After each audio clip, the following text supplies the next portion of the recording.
In this video, I'll show you how to talk to Claude AI with your voice.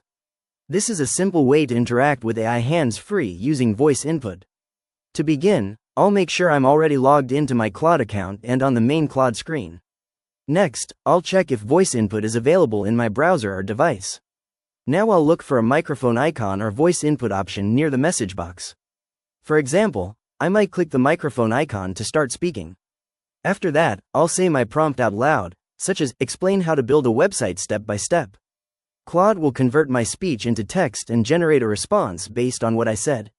If I want better results, I can speak clearly and include specific details in my request. For example, I might say, create a simple marketing plan for a small business. Claude can also help refine responses, answer follow-up questions, or continue the conversation naturally.